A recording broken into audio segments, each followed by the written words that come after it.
Hello guys, welcome to episode 35 of the MK1 Escort RS2000 reassembly. This video will mostly be about the Rolling Road Day preparations, going through the last little things to try our best to make things right for the Rolling Road Day. It won't all be Rolling Road related, but yeah, most of it probably will be Rolling Road related. But anyways, I'll get on with some of the little jobs that we need to do prior to Rolling Road right now. Right guys, this is one of today's jobs. I'm going to fit this Immobiliser now. I can't really go into too much detail on this because for obvious reasons this has got to be in the most hidden place I can possibly put it. The connections that break into the starter circuit and the fuel pump circuit have got to be in the most hard to reach areas. I've stripped half the car down, steering wheel off, bits and bobs. I've really stripped the dash down to be able to do this in a really awkward place because you've got to make it as awkward as you can for the thieves. Now I know these days they're more likely to tow your car into the back of a, into the back of a trailer or a low bed pickup or something.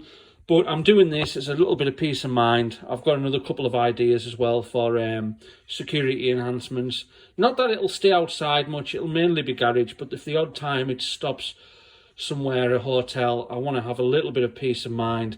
So this isn't this isn't one of the leading brands of Immobilisers by any stretch of the imagination. It's a decent brand.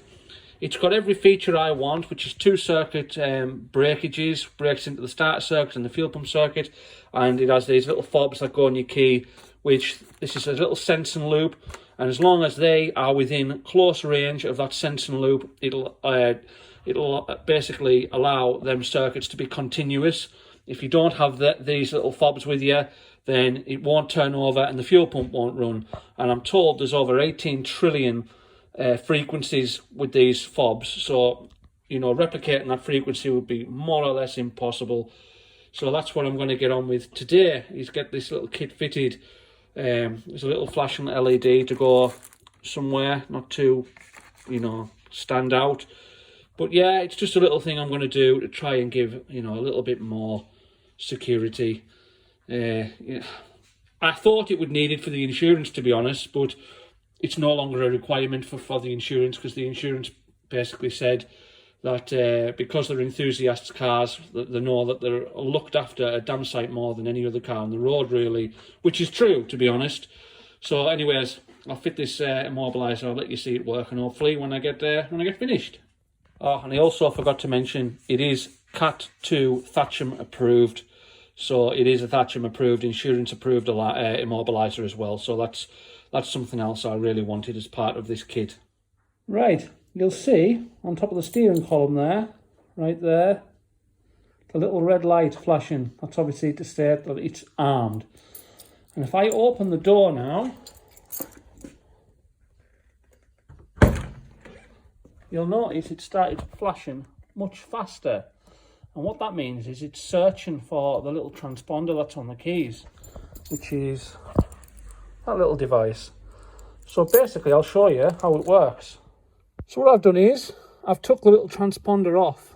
So if we go for just the key, first click, second click would normally have the fuel pump priming, and there's nothing. And if we go for start, nothing at all. Right, now I'm going to do exactly the same thing again, only this time we've got the little transponder on the key. First click, there you go, you can hear the fuel pump, and if we go for start,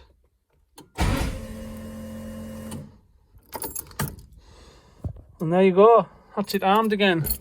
And that's how the Immobiliser works. It's just a bit of peace of mind for me, really, more than anything. Right, guys, a bit of admittance from myself, but I've made a big boo-boo with the fueling system. As I mentioned in a previous video, we're over-fueling. So, off camera the other day, me and Anthony put the pressure gauge on the fuel line that feeds the fuel rail, and we were getting 4.5 bar, and should only be between 3 and 3.5 bar. And the problem is, I've spoke to Retro Ford, and I've got this Bosch. It's a combined filter and pressure regulator. Really nice, neat little item. Looks great. But there's a combination of two errors I've got at the minute, and one being the regulator here needs to be a lot closer to the fuel rail. The second one being, I think this regulator is too high a pressure. When I've looked back, I'm really struggling to find any details on it for pressure, etc. I think I just seen it listed as a, an injection system regulator and thought, an injection's injection, it'll be the same, it'll be fine, but it's not, it's too high. So now I've got to replace this regulator I'm looking at there with a fuel filter, and I've got to put a regulator under the bonnet. So at the minute, we come from the tank, through the pump, through the regulator, straight out of the return on the regulator, back to the tank, and then that one line at the front goes forward to the fuel rail. And the way it'll have to be is, it'll be one line going forward, another line coming back to the return, and a fuel pressure regulator mounted under the bonnet. I'll try and get some footage of that before the end of this video, but it's all preparation for the dyno day. That's what it was. We were trying to make sure everything's in line so that on dyno day we have little issues. So yeah, I'll get on with that now. Right, so what we've done now is we've swapped out that pressure regulator that was mounted right there, and we've swapped it for the filter. We've swapped it for a simple inline filter. So now we come from the pump through the filter to the feed line, and then I've got a return line in. You can see there at the front there's two copper pipes, and the other one is connected to the return, which runs back up to the tank. So that's the change at the back. This is our new fuel pressure regulator. Real nice little bit of kit it is. So basically how this works, now we've got a feed line coming forward, and what we do in that feed line that comes from the pump to the fuel rail, we put a T-piece in it, and we connect this line here into the T. So now we've got teed off on the feed line coming through here, and this one here, that one feeds back to your return line, back to the pump. And this little unit, I'm told, just throttles off the fueling, allows the correct pressure to be fed to the fuel rail, and that obviously moderates it as required. I'll try and get some images of where I've got this fitted. It's under the fuel rail. It's kind of difficult to get at, but I'll try and get some images in a second when I get it fitted. So guys, it's really difficult for me to show you, but that there right in front of you with the black anodized body is the fuel pressure regulator mounted on an aluminium bracket under the throttle bodies. You can just see the little takeoff pipe on the top for the vacuum, and then the bottom hose goes back to the return line, and we tee into just behind the brake master cylinder there. You can see the tee into the fuel pressure supply line. Sorry about the footage, I just can't get in on it. It was really difficult to fit, but that's that fitted. I'll just talk about a little problem we had during the fitting of this little regulator. So this is the fuel pressure regulator that fits into that anodized CNC machined body. And when this came from the supplier with this one fitted, a very, very easy mistake to make is that there's two different types, or there's maybe more, there's two that I know of. And when I blew through the inlet pipe on that fuel pressure regulator, I could just blow right through it. There was no resistance, so it was never going to regulate the fuel. And when we took this out, we found, me and Anthony, it was actually Anthony who spotted it first, he said, I think that the diameter of that brass section there, which fits into a hole on the body, is smaller than the hole in the body. And when we measured it, the hole in the body was 9.5 mil, and that brass section there is 7 mil in diameter. So what was happening is the fuel was just going right down the side, bypassing it, and obviously fuel will always take its least path of resistance, and that's exactly what was happening. So couldn't let it lie. I had a little crack with Retro Ford, because this is the first one of these kits that they've come to sell. Basically what we found was you can get an identical one of these. This is a Bosch regulator, 3.5 bar. You can get an identical one of these with a 9 mil tip. So that brass section there is a 9 mil in diameter. As soon as I got it from our local supplier, popped it back in with the clip, we got perfect 3.5 bar pressure at the fuel rail, because before with the other one I was getting 2 psi, which was never going to start. Anyways, that's now resolved. Retro Ford are going to give me the money back for this, and they're going to swap the ones they have on stock for the 9 mil tip ones, I think. But yeah, very, very, very easy mistake to make that, because you would expect a 3.5 bar sensor that fits in to all be the same, but for some reason this one's 7mm tip, so I need to now get this sent back to Retro Ford. But at least now the fueling issue is resolved, and Retro Ford obviously going forward will now be able to sell these without any issues at all. So the next little job is to fit a proper battery for the car. So I took dimensions of this little gap in the corner, which is much smaller than you think. I went to our local parts supplier and I've ended up with this one. Not the dog, the battery obviously. And that is actually the battery of a Mini.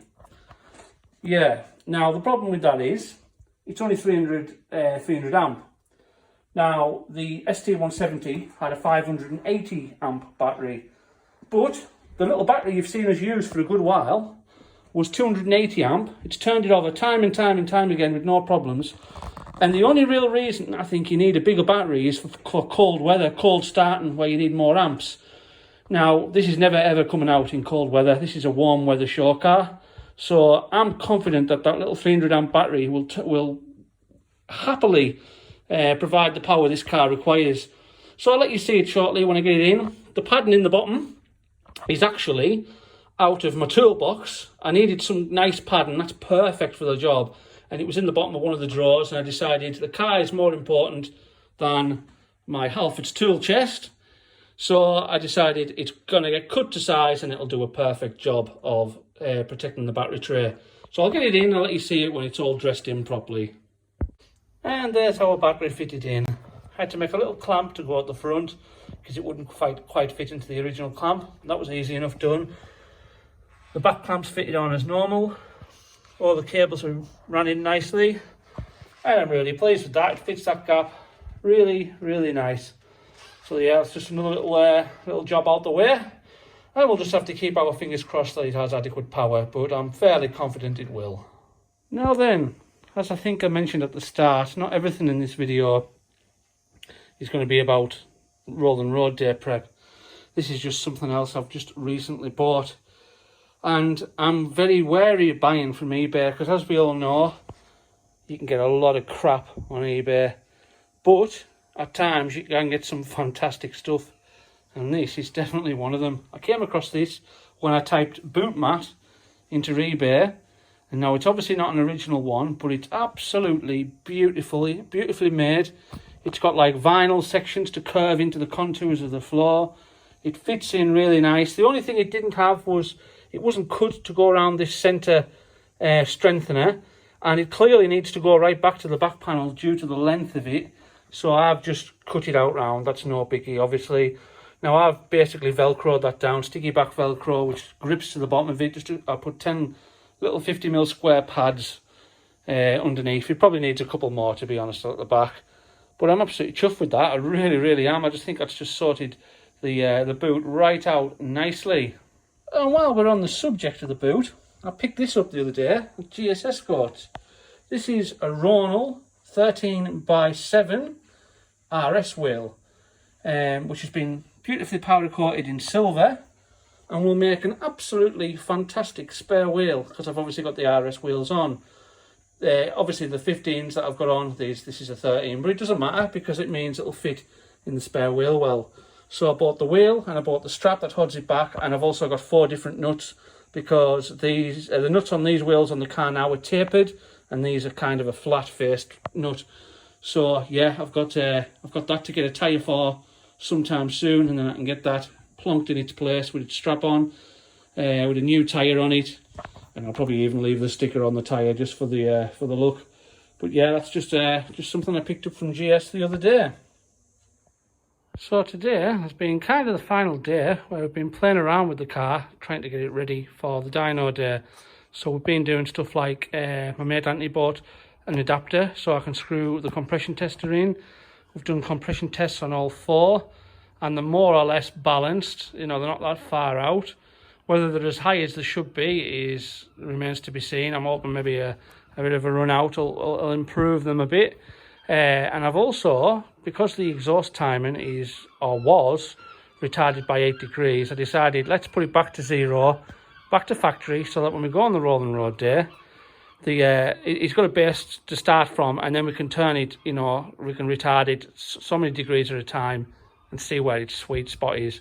So I've put it back to normal, took it for a drive, and it's just so much sweeter of a drive now that it's back at its original position. Obviously, what you've got to remember is the map is mapped for it being in its standard position. So once we get it on the rolling road, we can play around with it and change the settings as and when required. So yeah, that's a good day's work done. It seems to be running nice now. I think I've done everything I can. I've also resealed the cam cover at the back where it was starting to leak a bit of oil. I don't think I've still got that sorted properly yet, but I'll keep battling away with it because I did think I had a gear leak from the seal on the crank, which meant gearbox out job. It's turned out it isn't that at all. It's actually the cam cover seal, so I'm just having to play around with that to seal it up. But yeah, I think as far as I can go, I've done as much as I can. I'm taking as much stuff with us on the day to make sure that things go swimmingly. So we'll just have to keep our fingers crossed and hope for the best. I think I've done as much as I can now, and I think it's just a case now of getting it to the dyno day and letting Jonathan do his business. Well guys, that's another episode out the way, and the dyno day is now booked for Saturday, the 19th of March. So on the 19th of March, I'll be going out to JDM at Kirkbride to have the Rolling Road Day session carried out by Jonathan, who is very clued up on everything electronics and Rolling Road related. So I'm hoping I've done enough to sort out any issues. Now, I said before I thought I'd done enough, and it turns out I couldn't sleep last night for thinking about why the compression ratios were way too low. So this morning I've got up, I've took the car outside and warmed it up, and now I've got compression on all 4 cylinders. One thing I didn't do yesterday was hold the throttle open as well. So today we've held the throttle open and we've warmed it up, and we've got compression on all 4 cylinders within about 4 or 5 psi difference, and they're all over what the state a good engine should be for an ST170, because they've got variable valve timing. The compression ratios on these engines are a lot lower than what you would normally expect.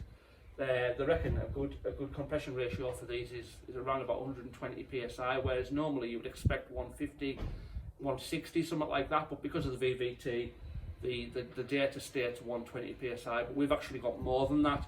We've got up to 10 psi more than that, so I'm really pleased today that we've resolved that issue.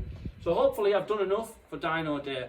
But join me on the next video, guys, and hopefully we'll see the car produce a reasonable amount of power and running nicely. And let's keep fingers crossed that we don't have any issues on the day.